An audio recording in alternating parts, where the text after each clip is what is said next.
When the sun goes down, the stars come out. From deep in the heart of Texas, it's the Star at Night. Coming to you from the Cowboys facility at the Star in Frisco. With your hosts, Kelsey Charles and David Hellman.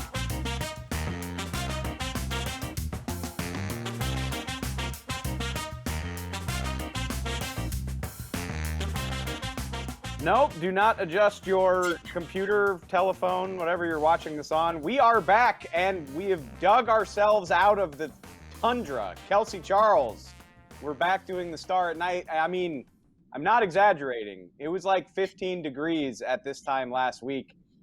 I'm actually sweating. Go figure. Spring in Dallas. Just a cool little 80-degree difference. How was your week off, my friend? I mean, we spent most of it together, so I think you know it was cold. Well, I'm doing it for the viewers. I'm doing it for them, not for you. But to recap for all of y'all out there, we did a lot of nothing and trying to preserve energy and power. And listen, for all intents and purposes, we escaped pretty unscathed, and so we're really grateful for that. And but I am definitely glad that the snow apocalypse and Dalaska is now behind us, I must say. Yeah, we escaped anything too bad happening to us other than our own stupid decision to jump into a sub-zero swimming pool. We don't need to get into that today, but I'm glad you said that, because like I feel like 6 weeks have passed since Dallas got buried in a blanket of snow. I feel more behind on the news of the NFL than I ever have. So in the interest of catching myself up, we came up with a nice little segment. We're just going to blitz through the news of the day because, like, you know, the world, I don't understand it, but the world kept going while we were buried in snow here in Dallas. Like, nobody else cared. Why? I know. I'm completely with you. Like, do y'all know who we think we are? Like, why would you just keep doing things while we're dealing with snow and broken pipes and all this other stuff? But it did happen. But it's fine.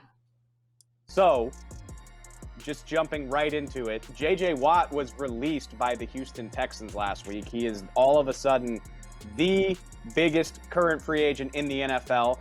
Everybody in the league's trying to talk to this guy, including the Cowboys' very own DeMarcus Lawrence. What was your reaction to D-Law tweeting at J.J. Watt last week? I loved it. It was hysterical, but if I had to pick one word to describe it, or a few words, if you will, it was wishful thinking. Listen, I think anyone in the league would do whatever they could to get this man on their roster, despite the fact that he's been playing for a minute.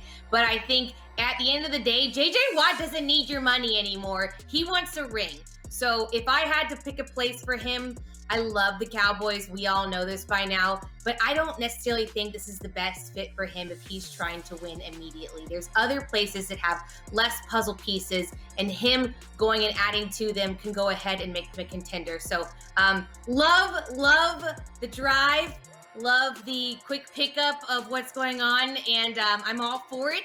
I would definitely not turn it down, but realistically speaking, I just don't see it happening. Okay, now do mine, because I'm real excited about it. Okay, so I need you, Dave, pick one word to describe the Eagles' trade of Carson Wentz to the Colts. Hysterical. It was the best part of my week. Because, first of all, LOL Eagles, like you spent a month trying to get multiple first-round picks for your awful quarterback, which I can definitively say that now. You traded him for a second and a conditional first, which, like, you'll probably get, but spare me. You did not get nearly the price you wanted for Carson Wentz, thereby admitting that the Carson Wentz era was a disaster. And oh, by the way, the Philadelphia Eagles will be carrying a gigantic cap hit. 20% of their salary cap is going toward not having Carson Wentz. Just no, it's really bad, actually. Just a hysterically disastrous decision all the way around for the Philadelphia Eagles. Brightened my week, to put it loosely. Okay, now back to the Cowboys. Okay. Another thing that happened, like right before we got buried in snow, Lyle Collins' agent, Derek Gilmore, took to the Twitter sphere to let everybody know, Lyle's not considering retirement. Reaction to that, please. Thank God. Like, I didn't know this was a thing, and then didn't know this was a storyline.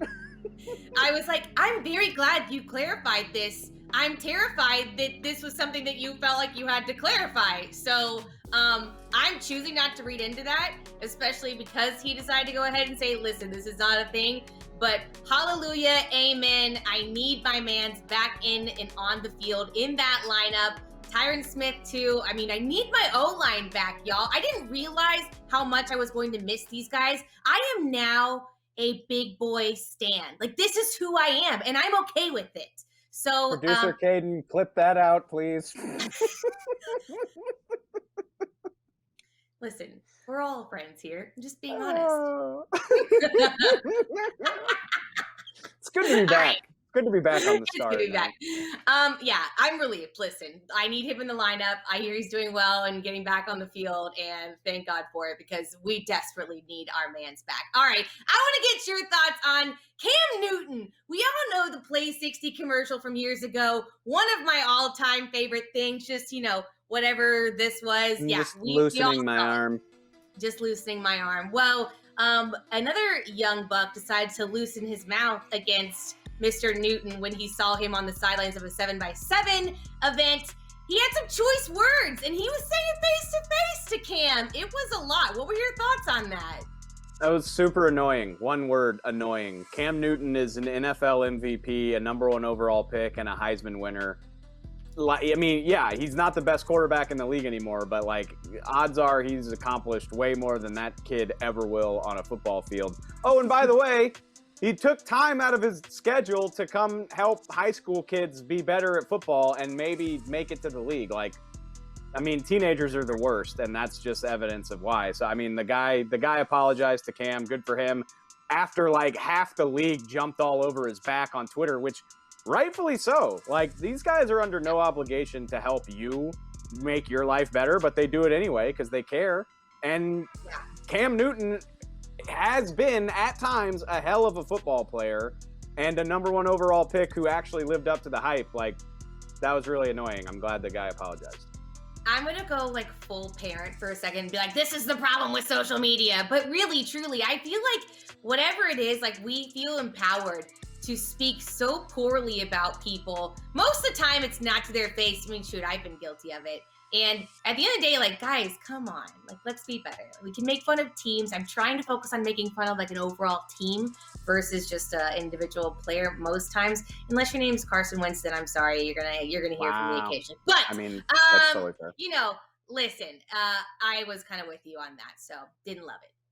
All right, now, this is perfect timing, because having said that, let's throw some shade at a former Cowboy. David Irving signed with the Raiders last week, and he let it slip that he hated coming to work as a Cowboy. My reaction to that is one of utter unsurprise. David Irving took the rest of an entire season off after rolling his ankle in October. So didn't really need to be told that. I don't know what your reaction was, but I was like, oh yeah, that makes a lot of sense. Thanks, David.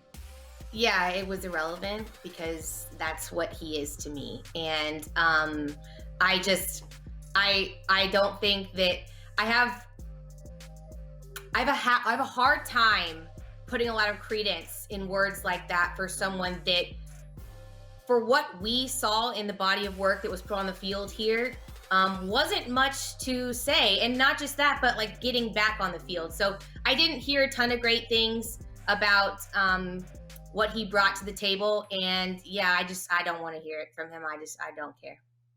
I'm really proud of us. Part of this, this whole segment was basically wheels off, but we just did 2 weeks worth of news in 8 minutes. So I'm going to pat myself on the back. Thank you. Which just goes to show, set your expectations low and you'll always meet them. When we come back, we're going to play a game of Guess Who. Stick with us.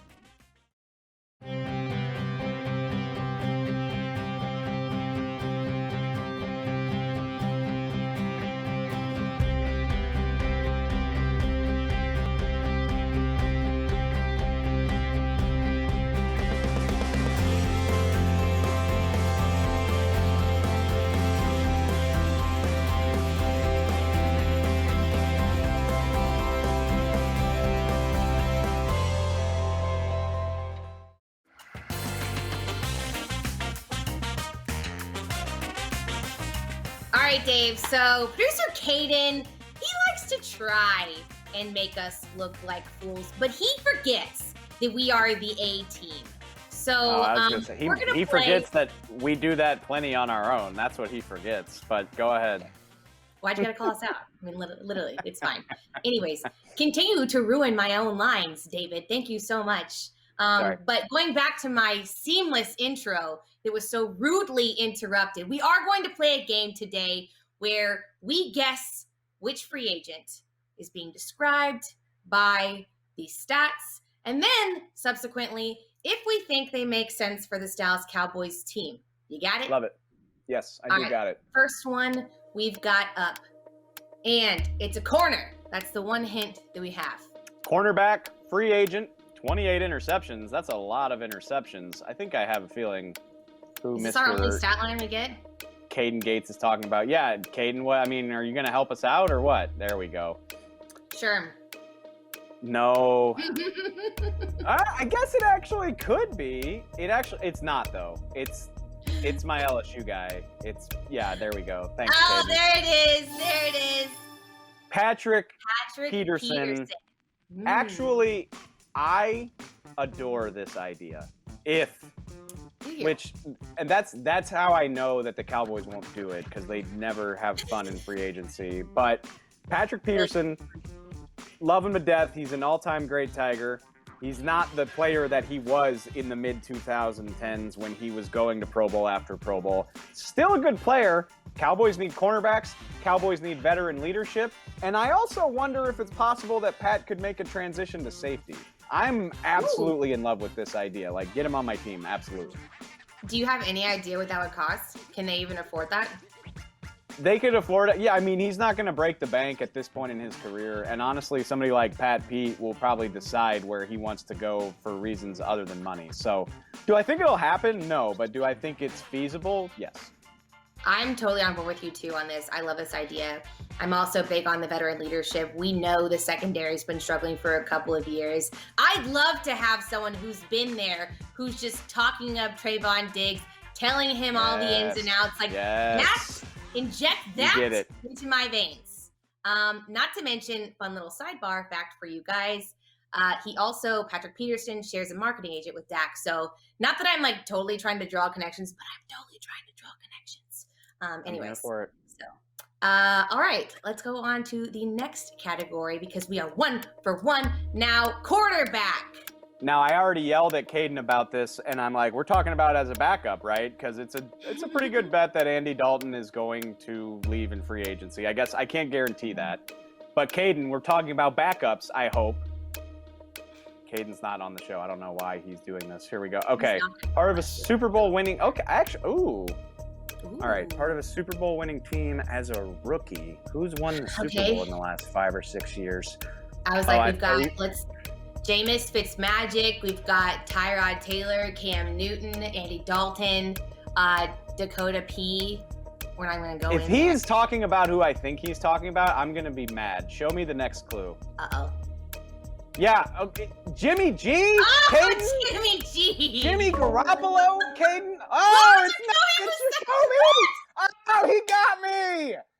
He got me! I was literally about to be like, are you stupid? Jimmy Garoppolo is going to be a backup? Oh, Caden. That was inspired work. I still think Jacoby Brissett's going to be too expensive to come in here as a backup. Like, I guess I don't know that for sure. But again, like, Andy Dalton signed a 1-year, $3 million deal. Jameis Winston signed in New Orleans for cheap. I'm not convinced Jacoby Brissett would do that because he's started recently. He's not the best, but I just feel like that would be a little too expensive. But I'm so proud of you because that stumped the hell out of me. Wait, that was well done. All right, let's go on to the last and final one. We're gonna go defense again. A linebacker. 941 tackles. Good. And goodness gracious. Okay, so this is a hell of a linebacker. That's quite a resume. I'm interested to see what the Cowboys do with their linebackers because, like, they got to decide on Leighton's option. Everybody knows the drama surrounding Jalen Smith. I tend to doubt they're going to cut him, but I guess you never know. So I wonder how much they would be willing to invest in free agency if both of those guys are on the team. Show me the next one. He has played for Dan Quinn. Okay. This is a guy. Right. That's Atlanta. Or Seattle. I mean, yeah, Seattle. I mean, it's not Bobby Wagner. Bobby Wagner has more tackles than that anyway. Where else has Dan Quinn been in his career, or who am I forgetting? Fourth round pick out of Mississippi State. This is going to be the fighting Dak Prescott. So you talk about having connections with Dak. The only guy I can think of is maybe KJ Wright, but I don't even know if he's. Hey, there we go. Hey, there it is. If KJ Wright wants to come to Dallas, I'm all about it. He's a hell of a player. Again, the problem is, if you already have Leighton and Jalen on the roster, how much money do you have to commit to another guy? I don't know if that's overly realistic, but if they were to make some roster moves and open up some spots, then I'm about it. I don't know about you. I mean, I would be too. I think it's interesting as well. I wouldn't hate if we picked up a defensive tackle in free agency as well, because I really hated our run game or our run D last year, and I could use a little reinforcement. And well, you are a big boy stan, so that checks out. That makes sense. At least we know who I am now, so it does check out. But yeah, I mean, I think it'd be interesting to see how all that shakes out, and obviously any other moves that could impact those types of decisions of who and what types of players they bring into the facility. So interesting things to keep our eyes on nonetheless. We went 2 for 3, which is a passing grade, clearly. I can't believe producer Caden stumped me like that. He goes, guys, this is so easy. I was like banking on him saying like Ryan Fitzpatrick. Like I just thought he's going to try and get us with that one. I think Jacoby Brissett's too expensive to be the backup here. I'll just throw that out there. But that's fine. Way to go, Caden. You got us. We're very impressed. We will be right back after this with more of the Star at Night.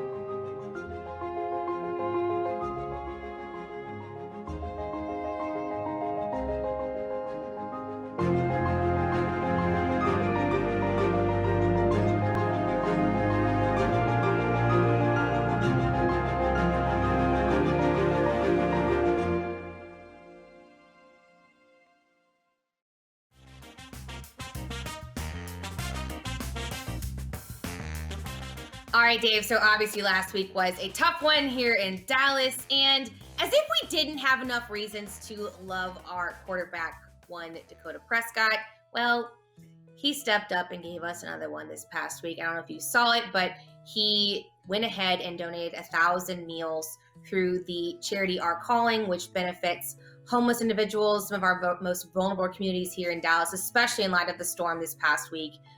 And I just thought that was really cool. And we could all use a little bit of heartwarming news in light of just, the world's been a little bit of a tough place, especially here in Texas the last couple of days. Yeah, but you know what? Situations like that always bring out the best in people. A few years ago, the amount of support for Hurricane Harvey down in Houston. This week, you saw outpourings of support all over the country, for the state, for the city, including our very own Kelsey Charles, which you and I might not have the resources of Dak Prescott, but we did our best. We did our best to make what we could out of a bad situation. Our dumbasses jumped into a freezing cold pool and raised $2,000 for Operation Kindness, the pet shelter here in Dallas-Fort Worth. We raised another $2,000 donating coats, blankets, food and other goods for the Genesis shelter and the family place. All of that going to victims of domestic violence that had their homes affected by the pipe bursts and the snow and everything else. I just want to say good on you, Kels, and good on everybody that helped us do it. It was a nice little uplifting note to finish a bad week with. And, hopefully we don't have to do that again anytime soon, but it's nice to know we can rise to the occasion when we have to. Yeah, that was cool. I mean, listen, I think that Dave and I are always down to do some dumb stuff, but it's really fun when we can make it benefit something. Dumb stuff, but to help others. That's my motto. Yeah, that we wouldn't do like dumb stuff normally either, of course. But for real, I know a lot of you that watch this show probably follow us and definitely partook in that. Is that a word? Anyways, Yes. I just want to say thank you. It was really, really cool to see everyone come together. Again, last week was rough for a lot of people, and it was really refreshing to see the support and just so many of you reaching out to say, how can I help? I can tell you that the people that were on the receiving end of that donation, they were floored. And so that's really cool. So we're going to go ahead and drop the links if any of you feel so inclined to keep contributing. We're done on our end of our individual donation, but I know they can always continue to use as much help as you are able to give at this time. So we'll drop the links for you guys here if you're interested in donating further. But guys, thanks so much for hanging out with us. We really, really do appreciate you taking the time. Had a lot of fun per usual. It's glad to be back. Good to be back. I just need to, maybe I need to refresh my vocabulary. Wrap it up, Charles. Wrap it up, Charles. Yes. Thanks for joining us, guys.